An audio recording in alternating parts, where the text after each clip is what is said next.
সুপ্রিয় শিক্ষার্থীরা, U turn academic care কর্তৃক পরিচালিত আজকের অনলাইন ক্লাসে সবাইকে স্বাগতম। আজকে আমরা আলোচনা করব ক্লাস 9 এবং 10-এর ইংলিশ সেকেন্ড পেপারের কোয়েশ্চেন নং 4 রাইট ফর্ম অফ ভার্বস। এই টপিকটি নিয়ে এখন আমরা বিস্তারিত আলোচনা করব।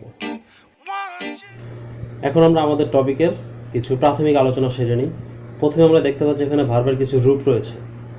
এক নম্বরে আছে হচ্ছে ভার্ব 1, তার মানে হচ্ছে ভার্বের প্রেজেন্ট ফর্ম। এক্সাম্পল হিসেবে আছে হচ্ছে গো। 2 নম্বরে রয়েছে ভার্ব 2, যেটি হচ্ছে ভার্বের পাস্ট ফর্ম, তার মানে হচ্ছে গো এর পাস্ট ফর্ম হচ্ছে ওয়েন্ট। আর 3 নম্বর আছে হচ্ছে ভার্বের 3, তার মানে হচ্ছে ভার্বের পাস্ট পার্টিসিপল ফর্ম, যেটি হচ্ছে গন। 4 নম্বরে দেখতে পাচ্ছি আমরা ইনফিনিটিভ।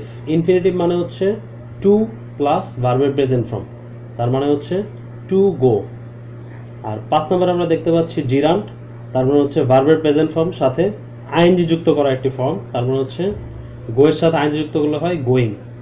আর 6 নম্বরে আমরা দেখতে পাচ্ছি ভার্বের এস বাই এস, এটি হচ্ছে ভার্বের প্রেজেন্ট ফর্মের সাথে এস অথবা ইএস যুক্ত করলে যা হয় সেটি, তার মানে হচ্ছে এখানে গোজ। এতক্ষণ আমরা মূল ভাব সম্পর্কে আলোচনা করেছি, এখন আমরা অক্সিলারি ভাব সম্পর্কে একটা আলোচনা সেরে নিই। প্রথমে আমরা এখানে দেখতে পাচ্ছি টু বি ভার্ব। এখানে কিছু এক্সাম্পল আছে, সেটি হচ্ছে am, is, are, was, were, shall be, will be, have been, has been, will have been. আমাদের মনে রাখতে হবে এগুলির আমরা নাম দিয়েছি টু বি ভার্ব। এরপরে আমরা দেখতে পাচ্ছি টু হ্যাভ ভার্ব, যেগুলো হচ্ছে have, has, had, shall have, will have. আর এরপরে আছে হচ্ছে টু ডু ভার্ব, যেগুলো হচ্ছে আমরা সবাই জানি ডু, ডাজ, ডিড। আর সবশেষে আমরা কিছু মডাল অক্সিলারি দেখতে পাচ্ছি, যেগুলো আমরা সংক্ষেপে মডাল নামেও চিনি অনেকে। সেগুলো হচ্ছে shall, should, will, would, can, could, may, might, must, need, dare, use to, ought to. আমাদের অবশ্যই রাইট ফর্ম অফ ভার্বস পারতে হলে এই অক্সিলারি ভার্বগুলো সম্পর্কে ধারণা রাখতে হবে এবং এগুলি বিস্তারিতভাবে জানতে হবে, কোনটা টু বি ভার্ব, কোনটা টু হ্যাভ ভার্ব, কোনটা টু ডু ভার্ব এবং কোনগুলি মডাল, এগুলি আমাদের জানা থাকতে হবে। আমাদের প্রাথমিক আলোচনা শেষ, এখন আমরা রাইট ফর্ম অফ ভার্বসের রুলসগুলি একটি একটি করে দেখব। প্রথমে 1 নাম্বার রুলটা আমরা দেখতে পাচ্ছি, এখানকে আমরা 3টা ভাগে ভাগ করেছি। এ নাম্বার আছে হচ্ছে মডাল প্লাস ভার্বান, তার মানে কোনো সেন্টেন্সে যদি কোনো মডাল থাকে, একটু আগে আমরা যে মডালগুলি দেখলাম ক্যান, কুড, মে, মাইট, সেগুলো থাকলে এরপর অবশ্যই শুধুমাত্র ভার্বের প্রেজেন্ট ফর্ম বসবে, ভার্বের পাস্ট ফর্ম বা পাস্ট পার্টিসিপল কোনোটিই দেওয়া যাবে না। 2 নাম্বার দেখতে পাচ্ছি হচ্ছে মডালের পরে যদি বি থাকে তাহলে ভার্বের পাস্ট পার্টিসিপল ফর্ম বসবে, তার মানে হচ্ছে ভার্বের 3 ফর্ম, ভার্বের 3 বসবে। আর সি নাম্বারে দেখতে পাচ্ছি মডালের পরে যদি হ্যাভ থাকে তাহলেও ভার্বের 3 নাম্বার ফর্ম, তার মানে হচ্ছে ভার্বের পাস্ট পার্টিসিপল ফর্ম বসবে। আমরা এক্সাম্পলগুলো দেখলে ক্লিয়ার হতে পারবো। যেমন প্রথম এক্সাম্পলটা আছে হচ্ছে ইউ মাস্ট শূন্যস্থান, অপশন দেওয়া আছে হচ্ছে ডুইং দ্য ওয়ার্ক। এখানে আমরা উপরে নিয়মে দেখতে পাচ্ছি যে মডালের পরে অবশ্যই ভার্বের প্রেজেন্ট ফর্ম, এখানে মাস্ট একটি মডাল, এরপরে অবশ্যই ভার্বের প্রেজেন্ট ফর্ম, তাহলে ডুইং এর জায়গায় উত্তর বসবে হচ্ছে আইএনজি বাদ, শুধুমাত্র ডু বসবে উত্তর, তাহলে 1 নাম্বার এক্সাম্পলের উত্তর হচ্ছে ডু। আবার 2 নাম্বার এক্সাম্পল আমরা দেখতে পাই আছে হচ্ছে শি মাইট হ্যাভ শূন্যস্থান, অপশন দেওয়া আছে হচ্ছে here the name of SRK. এখানে উপরের এক্সাম নিয়মে আমরা দেখতে পাচ্ছি যে মডালের পরে যদি হ্যাভ থাকে, সি নাম্বার নিয়ম যেটি, মডালের পরে হ্যাভ থাকলে অবশ্যই এরপরে ভার্বের পাস্ট পার্টিসিপল ফর্ম বসবে। এখানেও মাইট একটি মডাল, 2 নাম্বার এক্সাম্পলে মাইটের পরে হ্যাভ আছে, তাহলে মডালের পরে হ্যাভ, তাহলে অবশ্যই উত্তরটা ভার্বের পাস্ট পার্টিসিপল ফর্ম হবে। তাই এখানে অপশনে ছিল হেয়ার, আমরা লিখেছি হার্ট, উত্তর হবে হার্ট। এখন আমরা আমাদের দ্বিতীয় নিয়মটি দেখব। দ্বিতীয় নিয়মটিকে আমরা 2টি ভাগে ভাগ করেছি। এ নাম্বারে দেওয়া আছে হচ্ছে টু ডু ভার্ব, তার মানে হচ্ছে ডু, ডাজ, ডিড, এই 3টি ওয়ার্ড, এই ওয়ার্ডগুলোর পরে অবশ্যই ভার্বের প্রেজেন্ট ফর্ম বসবে। আর বি নাম্বারে দেওয়া আছে হচ্ছে টু হ্যাভ ভার্ব, তার মানে হচ্ছে have, has, had, shall have, will have, এই জাতীয় ওয়ার্ড, এই জাতীয় ওয়ার্ডের পর অবশ্যই ভার্বের পাস্ট পার্টিসিপল ফর্ম বসবে, যার মানে হচ্ছে ভার্ব 3, যেটিকে আমরা বলছি। এখন আমরা এক্সাম্পলগুলি দেখি, তাহলে বুঝতে পারবো। যেমন প্রথম এক্সাম্পলটা আছে হচ্ছে শি ডিড নট, অপশন আছে হচ্ছে ফোন্ড মি লাস্ট নাইট। আমরা উপরে নিয়মে দেখতে পেলাম যে টু ডু ভার্ব, এরপর অবশ্যই ভার্বের প্রেজেন্ট ফর্ম। এখানে আমরা প্রথম এক্সাম্পলে দেখতে পাচ্ছি ডিড আছে, তার মানে যেটি হচ্ছে এটি টু ডু ভার্ব, এরপর অবশ্যই ভার্বের প্রেজেন্ট ফর্ম, তাহলে অপশনে আছে ফোন, আমরা দিব হচ্ছে ফোন, লাস্টে ডিটা বাদ, তার মানে পাস্ট টেন্স আমরা বাদ দিয়ে প্রেজেন্ট ফর্ম দিলাম ফোন। আর 2 নাম্বার এক্সাম্পল দেখতে পাচ্ছি আমরা হ্যাভ ইউ এভার অপশন আছে হচ্ছে ইজ ইন দিনাজপুর। আমরা একটু আগে উপরে নিয়মে দেখলাম যে টু হ্যাভ ভার্বের পরে অবশ্যই ভার্বের পাস্ট পার্টিসিপল বসবে। টু হ্যাভ ভার্ব এখানে 2 নম্বর এক্সাম্পলে দেখতে পাচ্ছি সেন্টেন্সটা শুরুই হ্যাভ দ্বারা, হ্যাভ হচ্ছে একটা টু হ্যাভ ভার্ব, এরপরে অবশ্যই কি ভার্বের পাস্ট পার্টিসিপল বসবে। তো ইজ এর পাস্ট পার্টিসিপল কি সেটা আমরা নিচে সুন্দর করে বুঝিয়ে দিয়েছি, সবাই খেয়াল করলে দেখতে পাবে। যেমন ভার্ব ওয়ান মানে ভার্বের প্রেজেন্ট ফর্ম হয় হচ্ছে বি, এম, ইজ, আর এই ওয়ার্ডগুলো। আর এই ওয়ার্ডটারই ভার্ব টু মানে ভার্বের পাস্ট ফর্ম হচ্ছে ওয়াজ অথবা ওয়ার। আর এই ওয়ার্ডেরই ভার্বের পাস্ট পার্টিসিপল ফর্ম যেমন হচ্ছে ভার্ব থ্রি, সেটি হচ্ছে বিন। তাহলে আমাদের অপশন আছে হচ্ছে ইজ, আর আমাদের নিয়ম অনুযায়ী উত্তর দরকার হচ্ছে ভার্ব থ্রি, তার মানে ভার্বের পাস্ট পার্টিসিপল। তাহলে ইজ এর পাস্ট পার্টিসিপল ফর্ম হচ্ছে বিন, তাহলে উত্তর হবে হচ্ছে বিন। তাহলে উত্তর লাইনটি দাঁড়ায় হচ্ছে have you ever been in Dinajpur. এই ছিল আমাদের দ্বিতীয় নিয়ম। এখন আমরা আমাদের 3 নম্বর নিয়মটি দেখতে পাচ্ছি। এটিকে আমরা দুইটি ভাগে ভাগ করেছি। প্রথম ভাগে বলা হয়েছে প্রিপোজিশন প্লাস জিরান্ড। আমাদের অবশ্যই প্রিপোজিশন সম্পর্কে ধারণা আছে, যেমন হচ্ছে in, on, at, with, by, without, for, এই জাতীয় যত প্রিপোজিশন আছে এরপরে অবশ্যই জিরান্ড বসবে, তার মানে হচ্ছে ভার্বের আইএনজি ফর্ম। ভার্বের প্রেজেন্ট ফর্মের সঙ্গে আইএনজি যুক্ত করলে যেই ফর্মটি হয় সেটির নাম হচ্ছে জিরান্ড। এটা আমরা প্রথমেই ভার্বের রূপের মধ্যে দেখেছি। কিন্তু একটা মাত্র প্রিপোজিশন, সেটা হচ্ছে টু, যেটা আমরা বি নাম্বার নিয়মে দেখতে পাচ্ছি। টু এর পরে ভার্বের জিরান্ড বসবে না, টু এর পরে বসবে ভার্বের প্রেজেন্ট ফর্ম। একটু জিনিস মনে রাখলে আমরা প্রিপোজিশনের নিয়মগুলি পারবো। প্রথম এক্সাম্পলে দেখা যাচ্ছে যে শূন্যস্থান আছে হচ্ছে to fill in the gaps by a pen she went to market. তো এখানে টু এর পরে আমরা উপরে দেখেছি যে ভার্বের প্রেজেন্ট ফর্ম, তাহলে বাই আছে, বাই থাকবে, কারণ এটা হচ্ছে ভার্বের প্রেজেন্ট ফর্ম, চেঞ্জ করার কোনো দরকার নেই। কিন্তু দ্বিতীয় এক্সাম্পলে দেওয়া আছে হচ্ছে ফর শূন্যস্থানে দেওয়া by a pen she went to market. আমরা প্রথমেই লিখেছি যত প্রকার প্রিপোজিশন আছে এরপরে ভার্বের আইএনজি যুক্ত ফর্ম বসবে, যেটি হচ্ছে জিরান বলছি আমরা। তাহলে ফরের পরে বসবে হচ্ছে বাইং, তাহলে উত্তর হবে হচ্ছে বাইং। তাহলে উত্তর হচ্ছে for buying a pen she went to market. এখন আমরা 4 নম্বর নিয়মটি দেখব, যেখানে অ্যাক্টিভ ভয়েস এবং প্যাসিভ ভয়েসের কিছু কাজ আছে। আমাদের অবশ্যই অ্যাক্টিভ এবং প্যাসিভ ভয়েস সম্পর্কে ধারণা আছে। তো প্রথম নিয়মে আমরা দেখতে পাচ্ছি যে অ্যাক্টিভ ভয়েসে সাবজেক্ট নিজেই ভার্বের কাজগুলো করে, এবং সেক্ষেত্রে আমাদের যেটা করতে হবে সেটা হচ্ছে অ্যাক্টিভ ভয়েস যদি হয় সেন্টেন্সটি, তাহলে টু বি ভার্বের সঙ্গে, টু বি ভার্ব আমাদের অবশ্যই মনে আছে এম, ইজ, আর, ওয়াজ, আর, সেগুলি। টু বি ভার্বের সঙ্গে অবশ্যই জিরান বসবে, জিরান মানে হচ্ছে ভার্বের আইএনজি যুক্ত ফর্ম।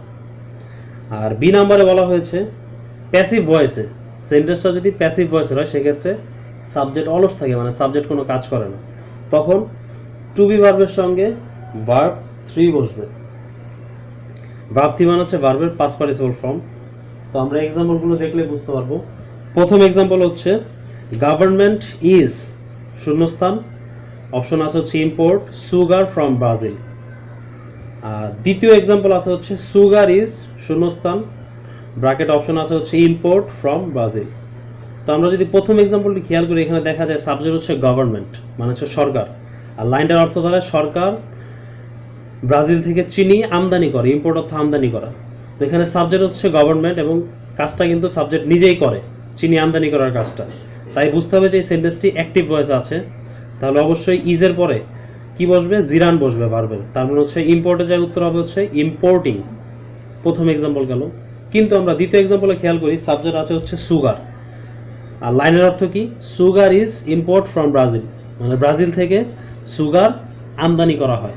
তাহলে যেহেতু সাবজেক্ট সুগার, কিন্তু সাবজেক্ট সুগার তো সে একা একা আমদানি হয় না, তাকে অবশ্যই কেউ করে। কিন্তু এখানে দেখতে পাচ্ছি সাবজেক্ট হিসেবে সুগার আছে, তাহলে সাবজেক্ট কিন্তু এখানে অলস, সাবজেক্ট কাজটা করতে পারে না। তার মানে বুঝতে হবে যে এখানে লাইনটা প্যাসিভ ভয়েস আছে।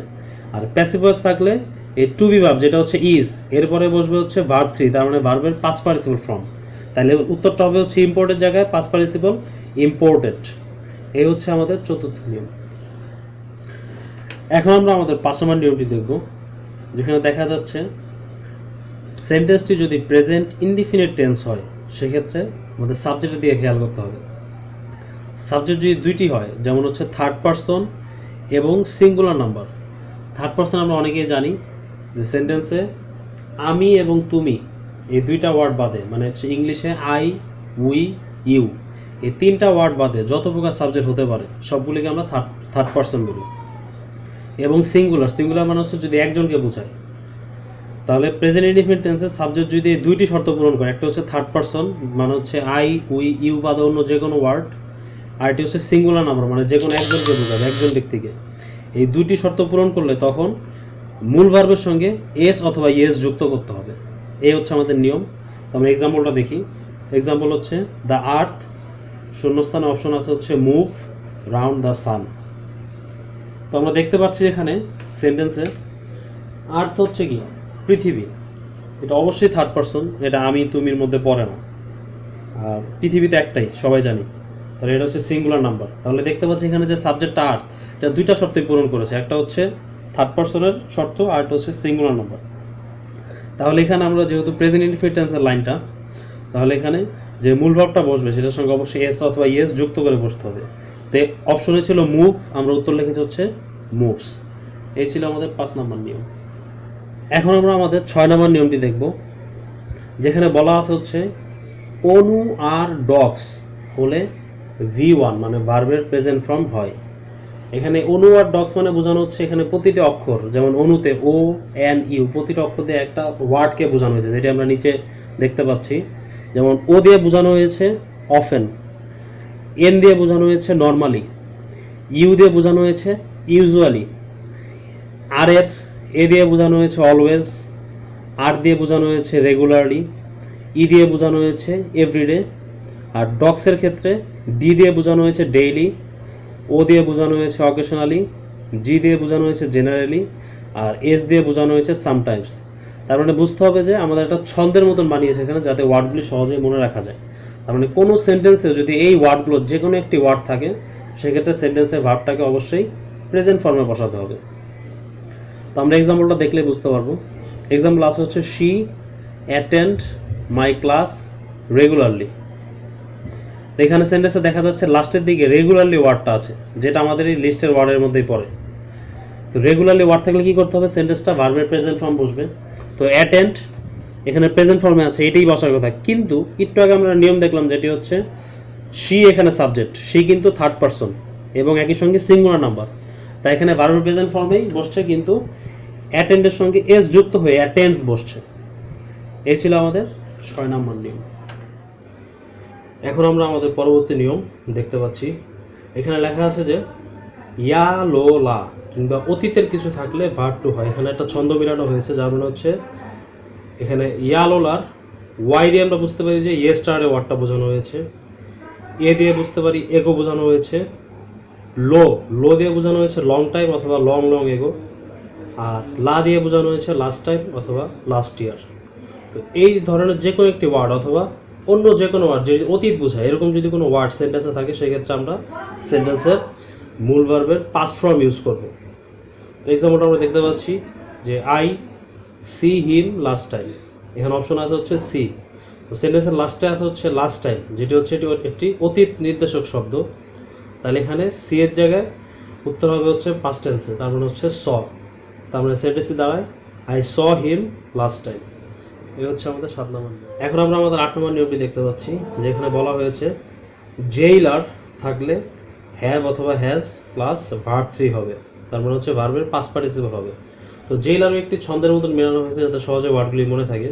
তো আমরা দেখতে পাচ্ছি প্রথম যে দ্বারা বোঝানো হয়েছে জাস্ট, এবং দ্বিতীয় যে দ্বারা বোঝানো হয়েছে জাস্ট নাও, এ দ্বারা বোঝানো হয়েছে অলরেডি, ওয়াই দ্বারা বোঝানো হয়েছে ইয়েট, এল দ্বারা বোঝানো হয়েছে লেটলি, ই দ্বারা বোঝানো হয়েছে এভার, আর দ্বারা বোঝানো হয়েছে রিসেন্টলি। তার মানে হচ্ছে জেইলার মানে কিছু ওয়ার্ড বোঝানো হয়েছে। কোনো সেন্টেন্সে যদি এই ওয়ার্ডগুলো থাকে, সেক্ষেত্রে আমরা সেন্টেন্সের সাবজেক্টের পরে হ্যাভ অথবা হ্যাজ সাবজেক্ট অনুযায়ী বসবে এবং মূল ভার্বের পাস্ট পার্টিসিপল ফর্ম বসবে।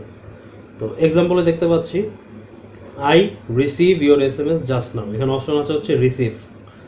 তো যেহেতু লাস্টে আমরা দেখতে পাচ্ছি যে জাস্ট নাও ওয়ার্ডটা আছে, তার মানে এখানে আয়ের পরে হ্যাভ অথবা হ্যাজ বসবে। তো আমরা সবাই জানি যে আয়ের পরে হ্যাজ বসার কোনো প্রশ্নই ওঠে না, আয়ের পরে বসবে হচ্ছে হ্যাভ, আর মূল ভার্ব আছে হচ্ছে রিসিভ। তো রিসিভের জায়গাটা পাস্ট পার্টিসিপল হবে হচ্ছে রিসিভড। তো উত্তর দাঁড়াচ্ছে হচ্ছে হ্যাভ রিসিভড। এ হচ্ছে আমাদের 8 নম্বর নিয়ম। এখন আমরা আমাদের 9 নম্বর নিয়মটি দেখছি। তো এখানে বলা হয়েছে আনা থাকলে, আনা তার মানে হচ্ছে এ এন এ থাকলে এম ইজ আর, এই তিনটে অক্সিলারি ভার্ব যে কোনো একটি সাবজেক্ট অনুযায়ী এবং সঙ্গে জিরান বসবে, তার মানে হচ্ছে ভার্বের সঙ্গে আইএনজি যুক্ত ফর্ম। তো এনা মানে কি, এ দিয়ে বোঝানো হয়েছে অ্যাট দিস মোমেন্ট, এন দিয়ে বোঝানো হয়েছে নাও, এবং এ দিয়ে বোঝানো হয়েছে অ্যাট প্রেজেন্ট। তো এই তিনটি ওয়ার্ডের যে কোনো একটি যদি কোনো সেন্টেন্সে থাকে সেক্ষেত্রে আমরা সাবজেক্টের উপরে অ্যাম অথবা ইজ অথবা আর যে কোনো একটি অক্সিলারি ভার্ব বসবে এবং সঙ্গে ভার্বের আইএনজি যুক্ত ফর্ম যেটি হচ্ছে জিরান বসবে। তো এক্সাম্পলে দেখতে পাচ্ছি হি, অপশন দেওয়া আছে সিং এ সং নাও। তো লাস্টে সেন্টেন্সের লাস্টে নাও ওয়ার্ডটি আছে, তাহলে এখানে হি এর পরে অ্যামিজারের মধ্যে ইজ বসবে এবং সিং এর জায়গায় বসবে সিঙ্গিং, তাহলে উত্তর দাঁড়াচ্ছে ইজ সিঙ্গিং। এখন আমাদের অন্যতম ইম্পর্টেন্ট একটি রুলস, যেটি হচ্ছে বলা হয়েছে কোনো সেন্টেন্সে যদি দুইটি মূল ভার্ব থাকে সেক্ষেত্রে দ্বিতীয় মূল ভার্বটিকে আমরা জিরান বানাবো, তার মানে হচ্ছে ভার্বের আইএনজি যুক্ত ফর্ম বসবে। তবে যদি সেন্টেন্সটিতে উদ্দেশ্য বোঝায় সেক্ষেত্রে আমরা ইনফিনিটিভ দিব, তার মানে হচ্ছে টু প্লাস ভার্বের প্রেজেন্ট ফর্ম বসবে। তাহলে সহজে মনে রাখতে পারি সেটি হচ্ছে সেন্টেন্সে যদি দুইটা মূল ভার্ব থাকে দ্বিতীয় মূল ভার্বটা হয় আইএনজি বসবে অথবা যদি উদ্দেশ্য বোঝায় তাহলে টু প্লাস ভার্বের প্রেজেন্ট ফর্ম বসবে। তো আমরা প্রথম এক্সাম্পলে দেখতে পাই যে আই স হিম শূন্যস্থান অপশন আছে গো। তো এখানে কোনো উদ্দেশ্যের কিছু নেই, এখানে একটা নর্মাল ঘটনা বর্ণনা করা হয়েছে যেখানে আমি তাকে যেতে দেখলাম। তো এখানে স হচ্ছে প্রথম মূল ভার্ব আর অপশনের গো এটি হচ্ছে দ্বিতীয় মূল ভার্ব। তো আমরা দ্বিতীয় মূল ভার্বটিকে জিরান করবো, তার মানে হচ্ছে ভার্বের আইএনজি যুক্ত করবো, তাহলে উত্তর দাঁড়াচ্ছে হচ্ছে গোয়িং। আর দ্বিতীয় যে সেন্টেন্সটি সেটি দেওয়া আছে হচ্ছে আই ডোন্ট ওয়ান্ট, অপশনে আছে লিভ দিস প্লেস। লিভ মানে ত্যাগ করা, তার মানে হচ্ছে আমি এই জায়গাটি ত্যাগ করতে চাই না, এখানে একটু উদ্দেশ্য আছে সেন্টেন্সে, তাহলে এখানে জিরান দেওয়া যাবে না, এখানে দিতে হবে ইনফিনিটিভ, তার মানে হচ্ছে টু প্লাস ভার্বের প্রেজেন্ট ফর্ম। তাহলে লিভের জায়গায় উত্তর আসবে হচ্ছে টু লিভ। তাহলে পুরো সেন্টেন্সটা হয় হচ্ছে I don't want to leave this place. এই হচ্ছে আমাদের 10 নম্বর নিয়ম। আমরা আমাদের পরবর্তী নিয়মে চলে আসলাম। তো এখানে আমরা কিছু ওয়ার্ড মনে রাখতে হবে, সেই ওয়ার্ডগুলি এখানে দেওয়া আছে, সেগুলি হচ্ছে mind, worth, past, can not help, could not help, with a view to, look forward to, would you mind, get use to. আমাদের মনে রাখতে হবে এই ওয়ার্ডগুলো যদি থাকে এরপরে মূল ভার্বটির জিরান ফর্ম বসবে, তার মানে হচ্ছে ভার্বের সঙ্গে আইএনজি যুক্ত ফর্ম। তো সহজে ওয়ার্ডগুলি মনে রাখতে পারি আমরা, আর এরপরে অবশ্যই জিরান বসাতে হবে। তাহলে এক্সাম্পলটি দেখি এখানে কী দেওয়া আছে। এক্সাম্পল আছে হচ্ছে I went to the library with a view to, option read there. তো আমরা এইমাত্র দেখলাম যে উইথ এ ভিউ টু যদি থাকে তাহলে জিরান বসবে, তাহলে এখানে অপশন আছে রিড আর আমাদের উত্তর হবে হচ্ছে রিডিং। এখন আমরা আমাদের সর্বশেষ নিয়মে চলে এসেছি, যেটি হচ্ছে নিয়ম নাম্বার 12। তো এখানে আমরা মাত্র 3টা ওয়ার্ড মনে রাখতে হবে, সেটি হচ্ছে হ্যাড বেটার, উড রেদার আর হচ্ছে লেট। তো এই 3টি ওয়ার্ডের পরে অবশ্যই সবসময় ভার্ব ওয়ান বসবে, তার মানে হচ্ছে ভার্বের প্রেজেন্ট ফর্ম বসবে। এই 3টে ওয়ার্ড মনে রাখলেই হবে। এক্সাম্পলটা আমরা দেখতে পাচ্ছি যে ইউ হ্যাড বেটার, অপশন হচ্ছে টু গো হোম। এখানে আমরা দেখতে পাচ্ছি অপশনের মধ্যে ইনফিনিটিভ ফর্ম দেওয়া আছে, মানে হচ্ছে টু প্লাস ভার্বের প্রেজেন্ট ফর্ম। কিন্তু আমাদের নিয়মে আছে হচ্ছে হ্যাড বেটারের পরে শুধুমাত্র ভার্বের প্রেজেন্ট ফর্ম, তাহলে এখানে টু রাখা যাবে না, টু বাদ হয়ে যাবে, তাহলে উত্তর দাঁড়াবে শুধুমাত্র গো। তাহলে লাইনটি হয় হচ্ছে you had better go home. তো সুপ্রিয় শিক্ষার্থীরা, আমাদের 12টি নিয়ম শেষ হলো। আমি আশা করি তোমরা এই 12টি নিয়ম ভালো মতন বুঝতে পারলে এবং বারবার প্র্যাকটিস করলে তোমাদের রাইট ফর ভার্বসের আর কোনো সমস্যা থাকবে না। এবং সবাইকে বলবো তোমরা বাসায় এগুলো ভালো মতন নিয়মগুলি দেখার পর বাসায় তোমাদের মডেল কোশ্চেন বই থেকে প্র্যাকটিস করার জন্য সবাইকে অনুরোধ করবো। এই ছিল আমাদের আজকের অনলাইন ক্লাস।